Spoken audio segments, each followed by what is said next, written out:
your wakefulness and alertness to discuss what I call the most oft-recited and least understood prayer that is not a prayer.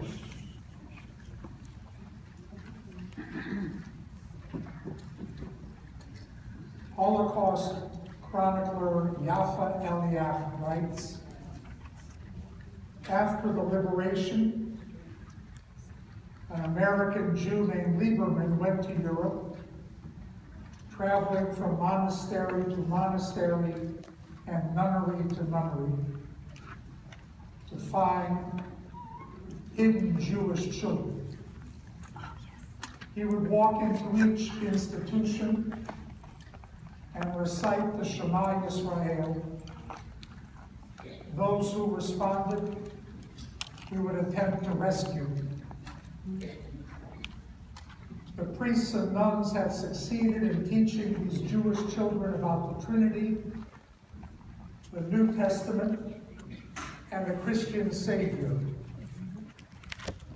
Each Jewish child knew how to say Mass. But the priests and nuns did not succeed in erasing these children's memories of their Jewish mothers, now murdered, putting them to bed every night with the Shema on their lips. As Rabbi Norman Lamb writes, even when all vestiges of Jewish identity have vanished, the Shema survives as an after-image on the Jew's memory.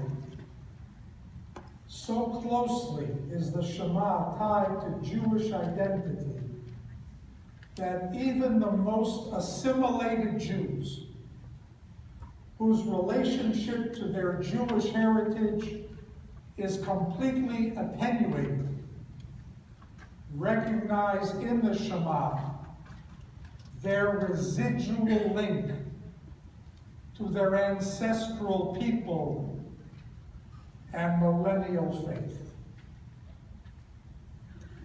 A modern example of this is found in an incident that occurred during the 96 elections for Prime Minister of Israel. The surprise victory of Netanyahu over Peres was in no small measure due to the secularist excesses of the liberal Meretz Party, which was affiliated with Peres' Labor Party. And one episode in particular offended a significant number of Israelis, even though they were non-observant, even though they were secular voters. And it was this: on a flight to Warsaw, Minister Shulamit Aloni of Meretz objected to then Prime Minister Rabin's intention to include a quotation from the Shema as the affirmation uttered by Jews when they entered the gas chambers. Rabin was going to make mention of this in Warsaw, when Aloni's off-the-record comment was reported in the press that she objected to the Prime Minister of Israel referring to the Shema. Many otherwise non-observant Israelis were outraged. Even for these secular Jews, striking at the Shema was considered viscerally as an attack upon Judaism itself.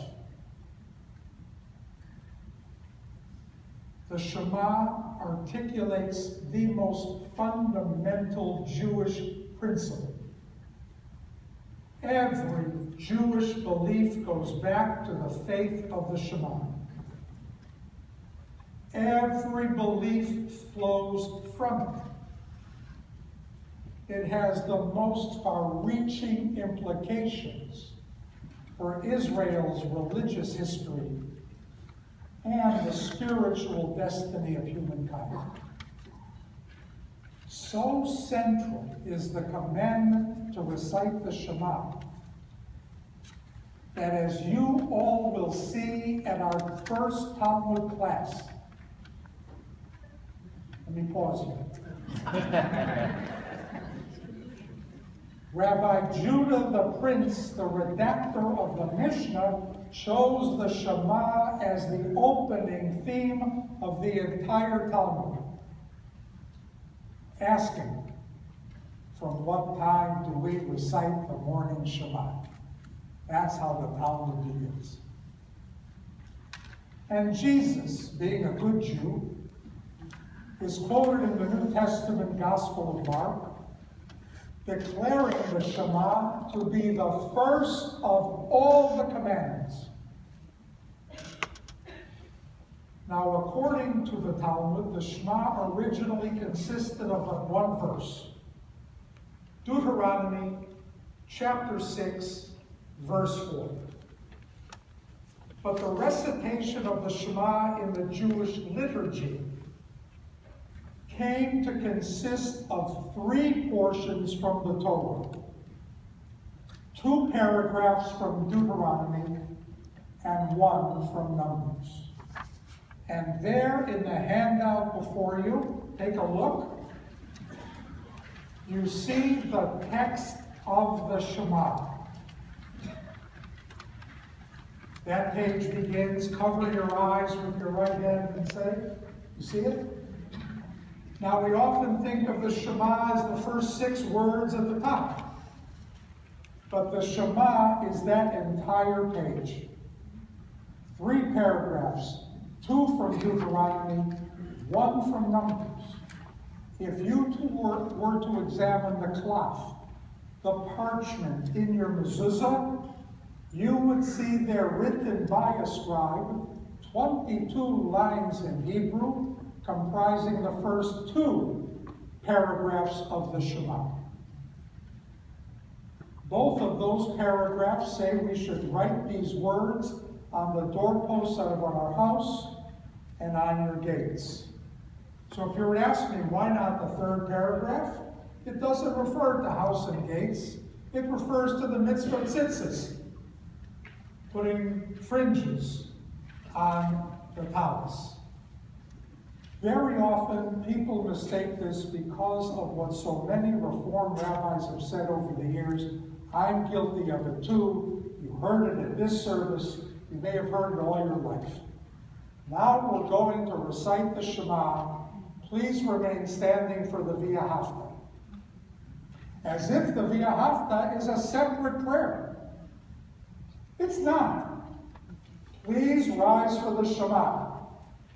You get the Via Hafta. It's the 2nd verse of the Shema.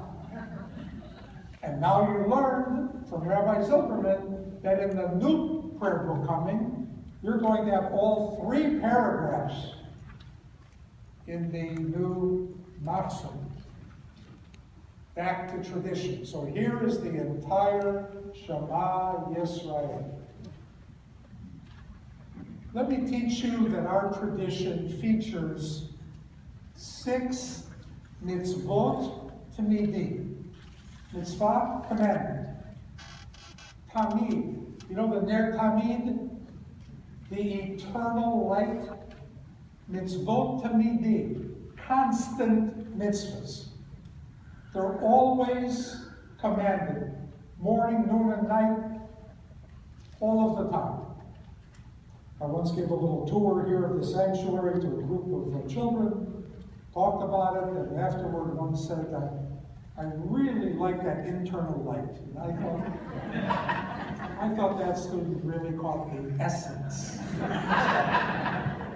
of what it is. Probably more internal than eternal, because sometimes we have to, well, you know, how many Jews does it take to change a life? The 6 mitzvot tamidi, these are 6 constants. Look, sometimes we say the Motzi, Sometimes you say the blessing over the lulav. Sometimes you say the bracha over the menorah, but these are constant. Number one, to believe in God, the creator of all things. Number two, to not believe in anything other than God. You shall love the Lord your God with all your heart, all your mind, all your spirit. Or as I prefer, you shall love the Lord your God with all thy heart. Number three, to believe in God's oneness. Number four, to fear God. Number five, to love God.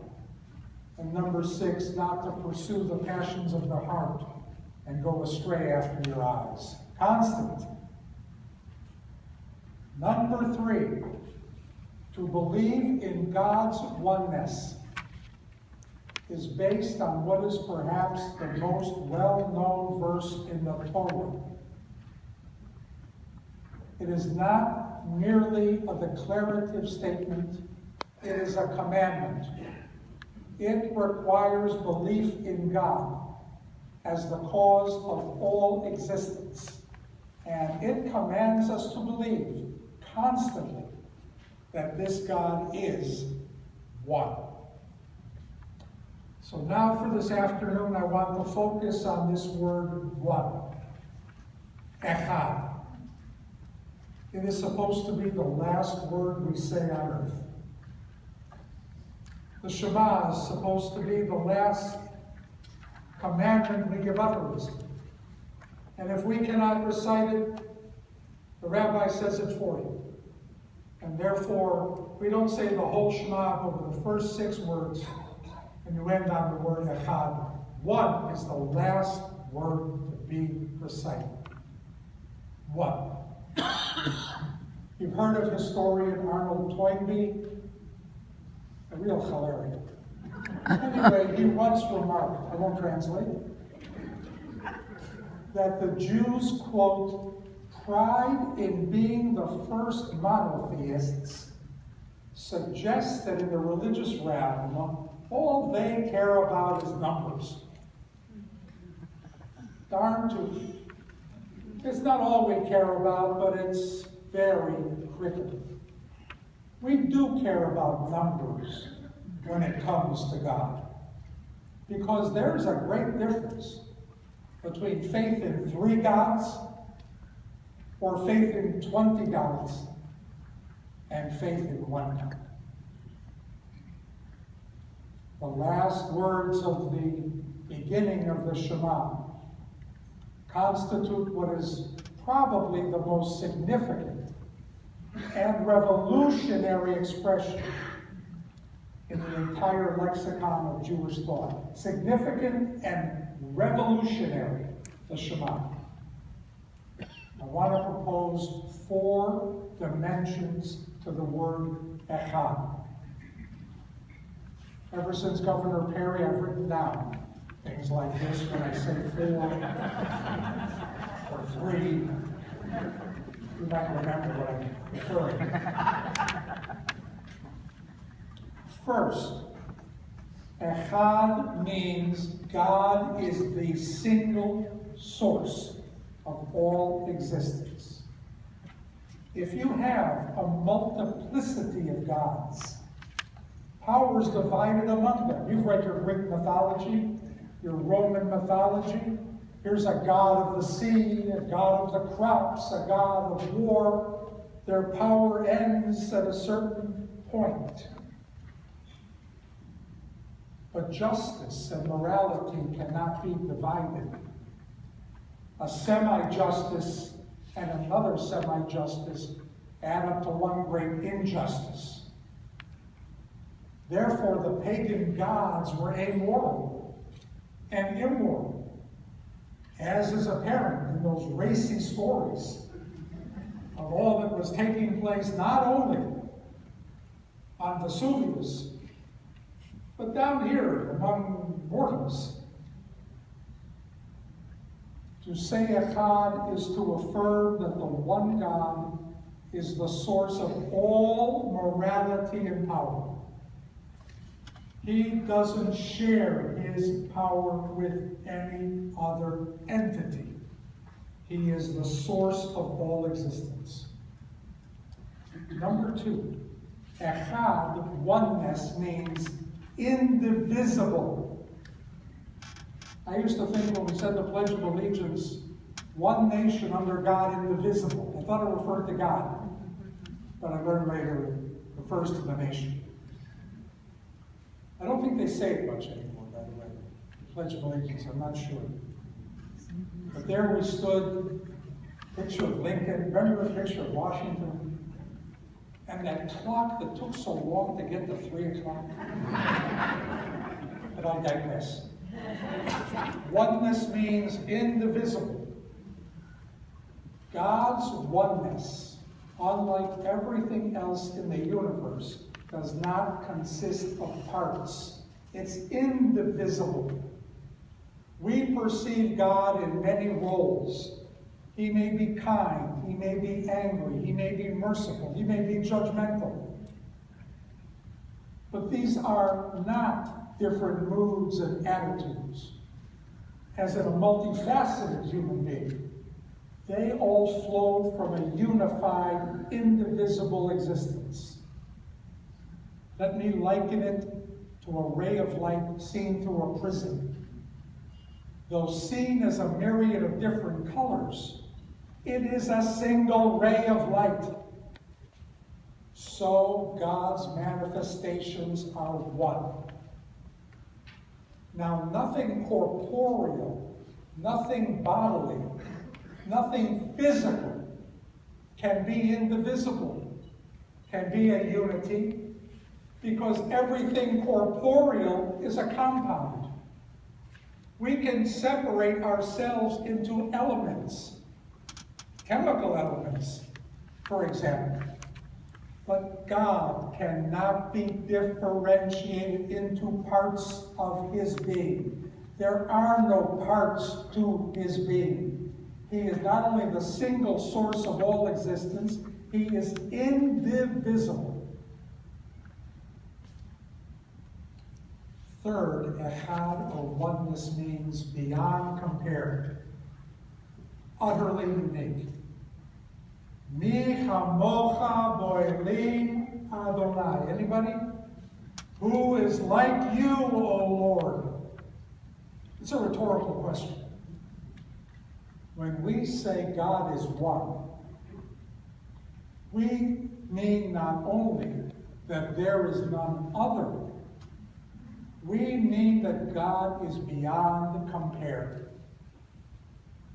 Now, there's only one Mount Everest, but there are other mountains. The Pacific is the largest ocean, but there are other bodies of water. Moses was the greatest prophet, but there were other prophets. Solomon was the wisest man, but there were other chachamim.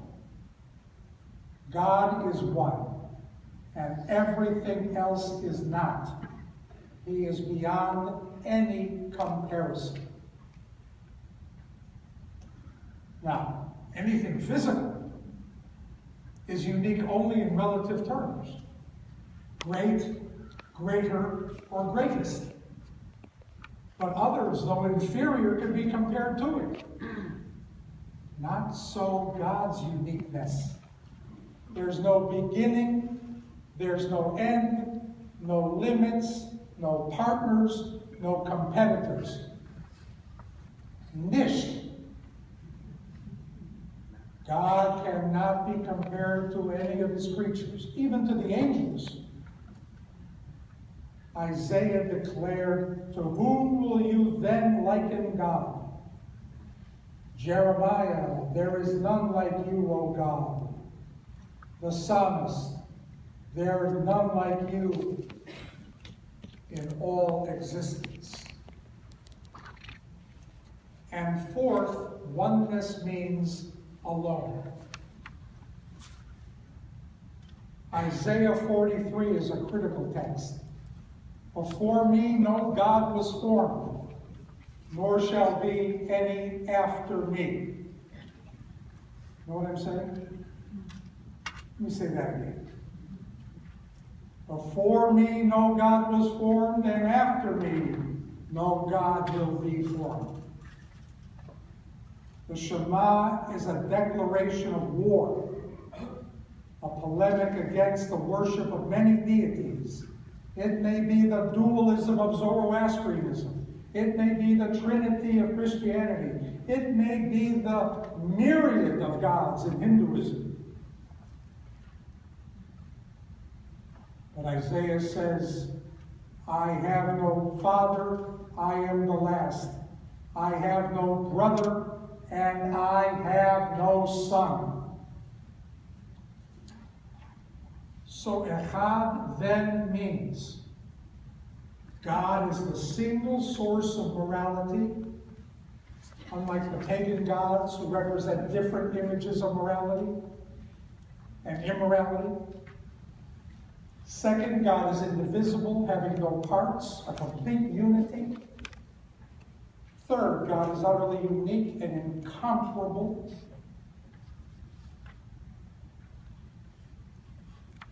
You know, there are two steps to maturity.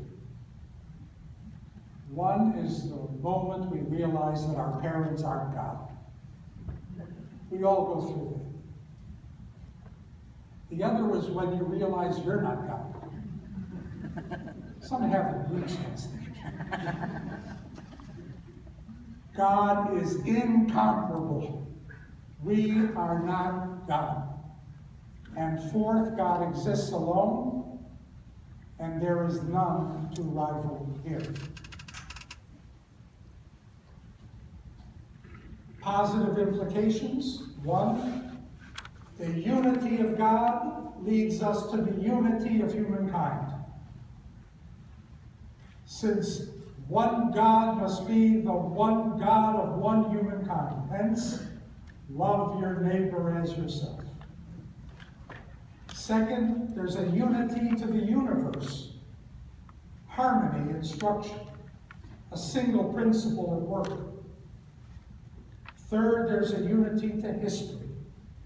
There will be the ultimate triumph of justice under the supremacy of God's will.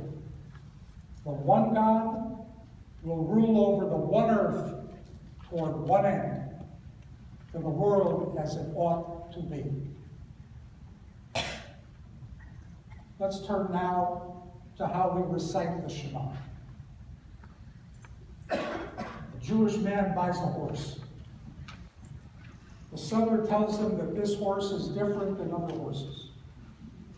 It is trained to start moving when you say Baruch Hashem.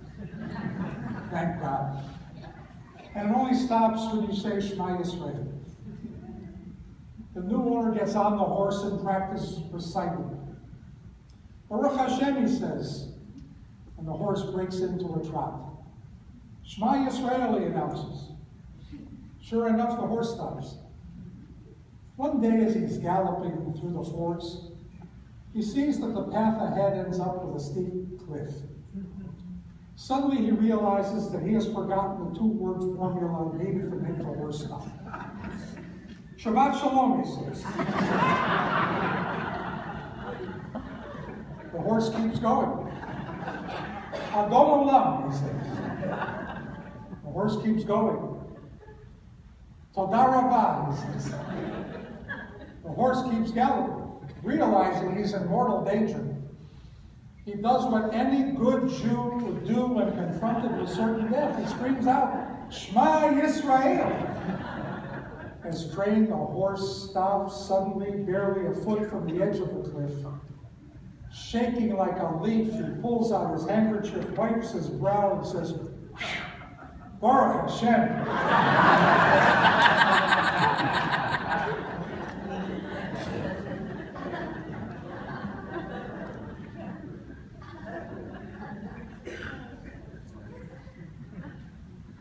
I once landed after a white-knuckled flight marked by extreme turbulence.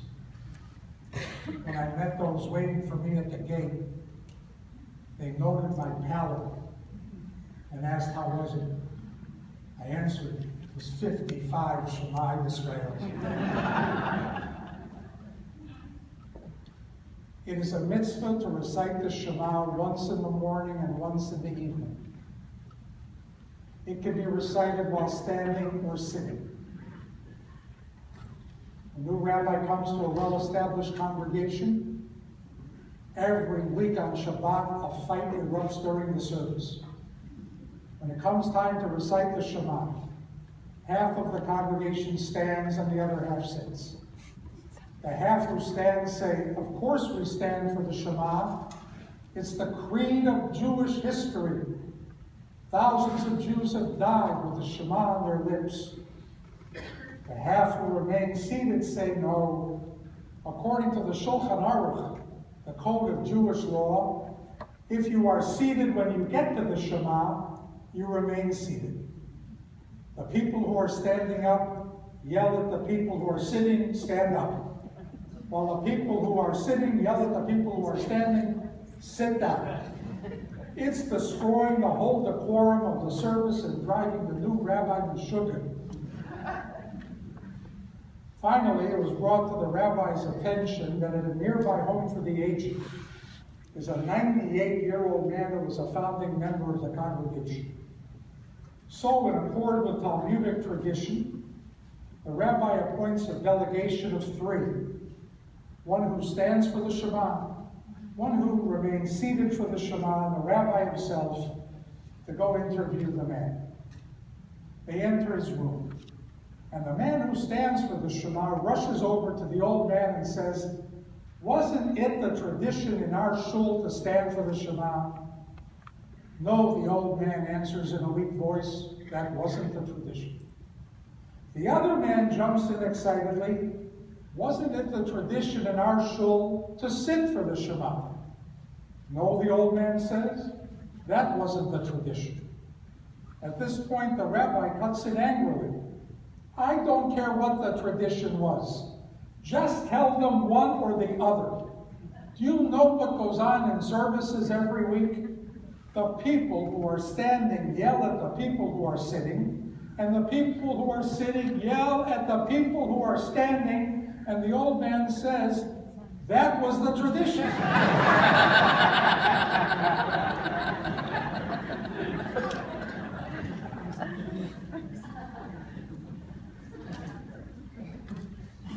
We should have in mind when reciting the Shema that halakha, Jewish law, requires a greater measure of concentration when reciting the Shema. Rabbi Yehuda HaNasi of the 2nd century, the redactor of the Mishnah, he began the practice of covering your eyes to ensure that nothing around him would disturb his concentration. His practice from the 2nd and 3rd centuries is adopted by Jewish communities throughout the world. In Judaism, preference is always given to the right side. Kabbalah explains that the right side represents kindness, while the left represents judgment. So because of this, we usually perform the mitzvah with the right hand.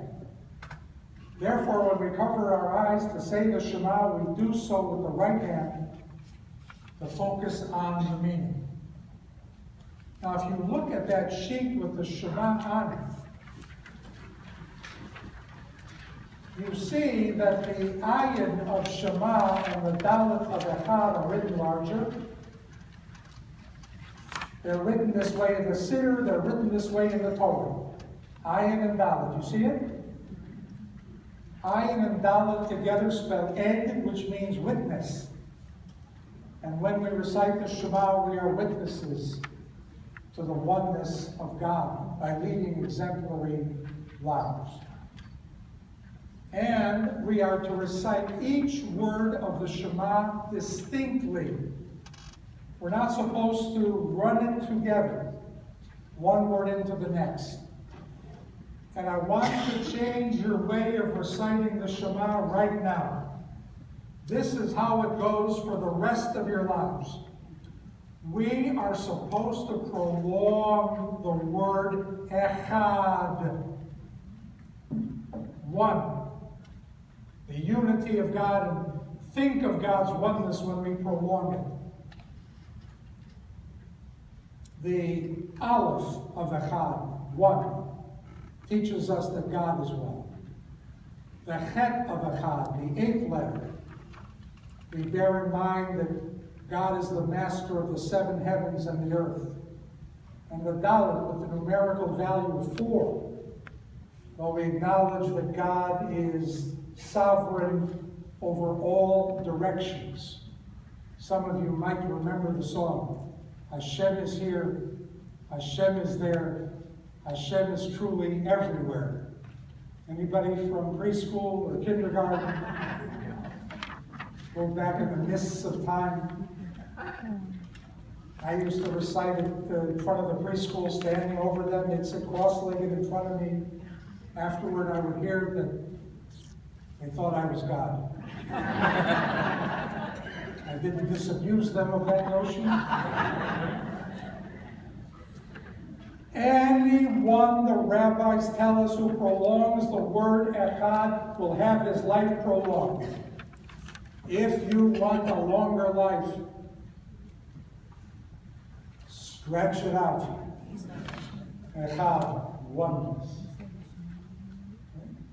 Now, why all year long do we say, you see the next, Baruch Shem Kavod Malchuto Le'olam Va'ed. You see it there on the sheet, blessed is his name, his glorious kingdom is forever and ever. You see that? You know, we recite it quietly, like the Shema in a loud voice, Baruch Shem Kavod B'lachash in a whisper, and then V'ahavta in a loud voice again. We're taught that Jacob, our father, gathered his 12 sons around his deathbed. He wanted to tell them the time the Messiah would arrive, but God prevented him from calculating the time. But at least Jacob wanted to know that his children would be good Jews. So he asked them, will you continue my legacy? And they said, Shema Yisrael. You know, Jacob's name is changed to Israel. Listen, Father. Listen, Israel.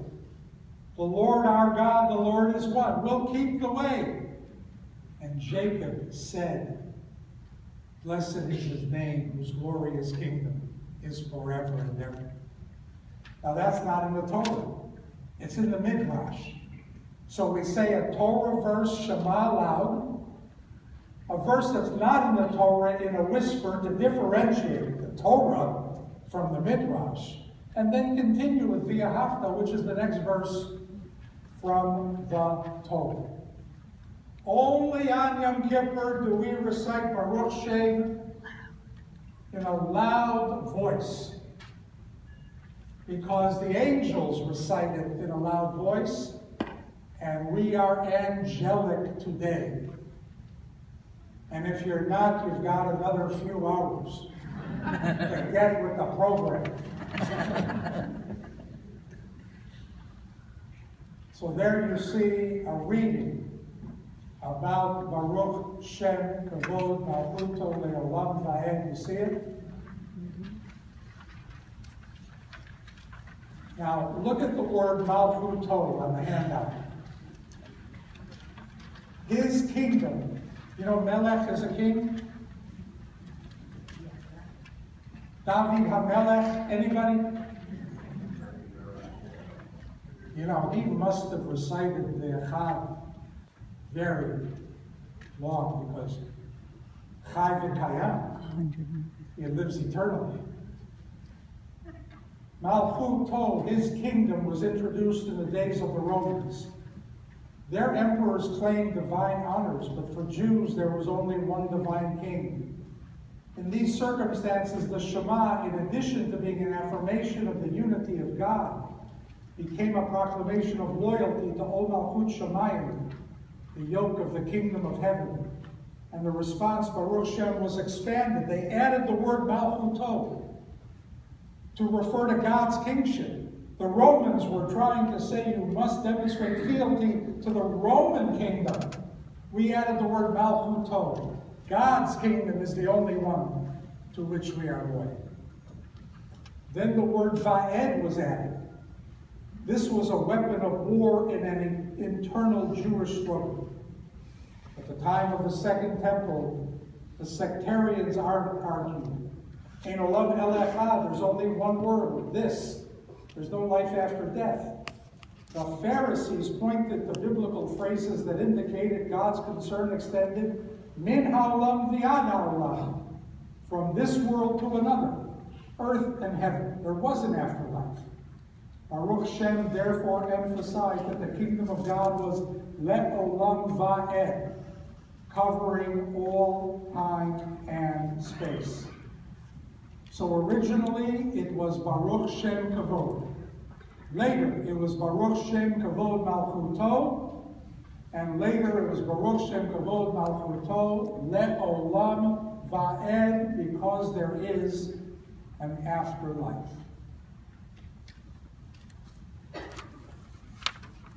Now a story that I read from Rabbi Tzvi Seifert. He wrote, every Sunday morning I have the pleasure of studying with two Jewish surgeons. Each week we explore the meaning of a section of the Siddur. We were up to the Shema, the most prominent and fundamental Jewish statement. While discussing the topic, Dr. Goldberg, of course, Goldberg, shared a most incredible story. Go to the New York phone book, by the way, and look up Dr. Goldberg.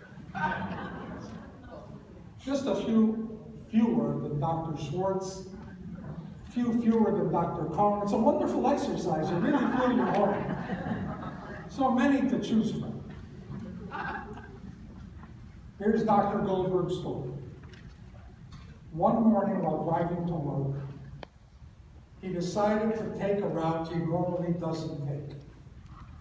As he pulled up to a red light prior to entering onto the highway, he looked out his window and noticed a motorcyclist stopped next to him. The motorcyclist was dressed in black from head to toe. That's something I usually want to see. Riding a sleek black Italian motorcycle. The light turned green and the motorcycle sped off. Dr. Goldberg continued on the highway for a short stretch and suddenly saw the man in black on the Italian motorcycle grinding across the highway on its side with sparks shooting everywhere. The motorcyclist had lost control and was thrown from the bike. Dr. Goldberg quickly pulled over and ran to the man. He was lying on the ground, still wearing his black helmet, missing one of his legs. Arterial blood was pouring from his thigh. A woman arrived at the scene and was assisting me in saving his life, Dr. Goldberg said. I turned to her and realized she was one of the nurses from my hospital.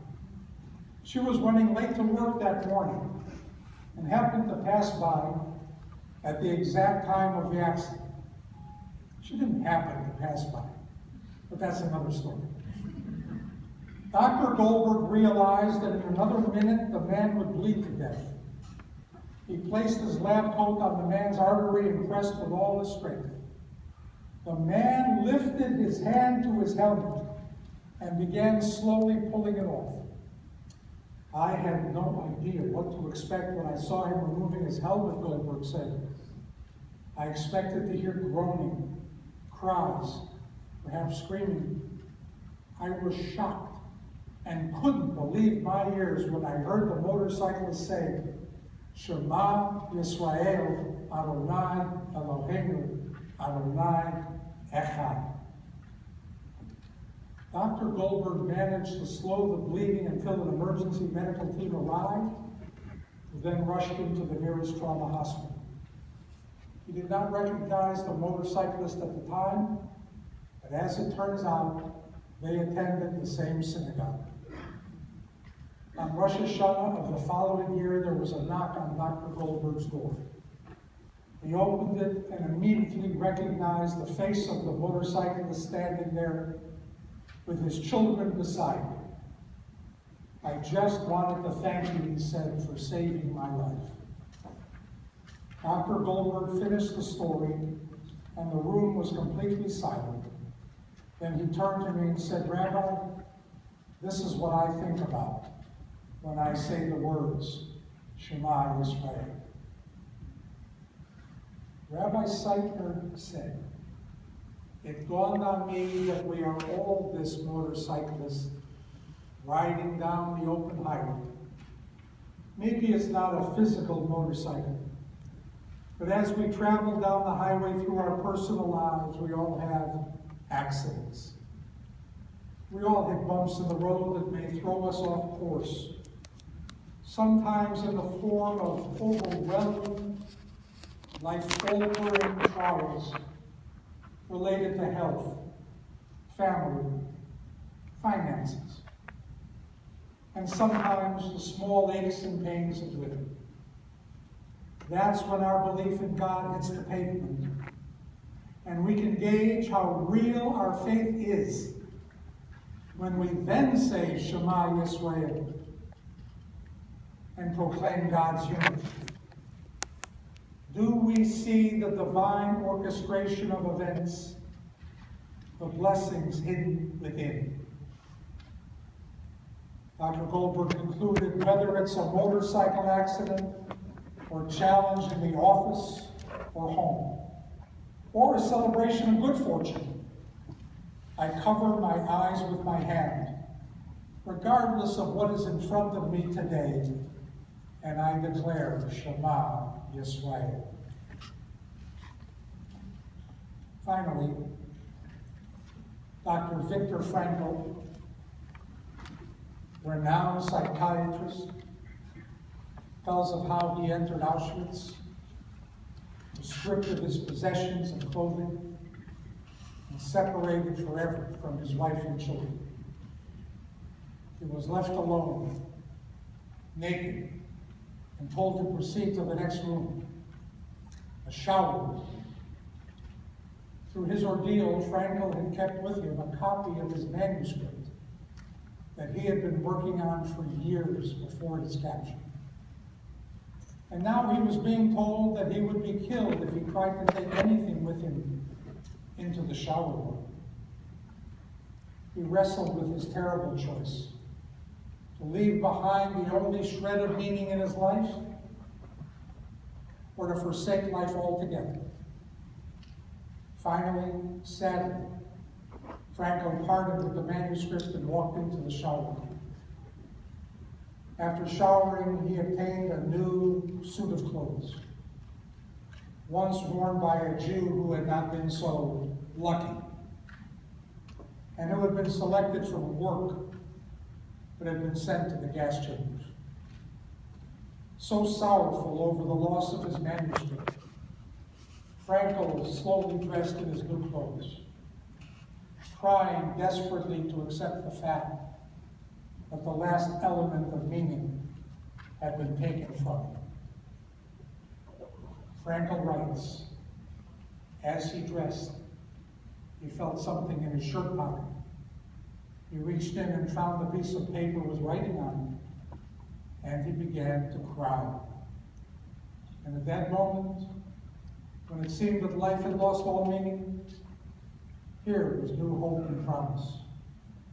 For here in the clothes of this dead man, he found what one person had chosen to take with him into the portals of death.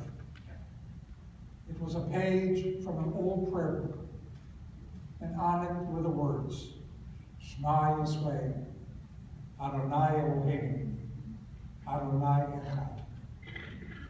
And now Frankl understood that since we live in the presence of the angel of death, it is faith in God and the meaning God gives to human existence that gives us the will to go on. Let us all, every morning and evening, say the Shema, while concentrating on the meaning of its holy words. And may this 6-word affirmation of unity, unity of God, unity of Israel, unity of humankind, bring ever more meaning into our lives and spiritual light into our world.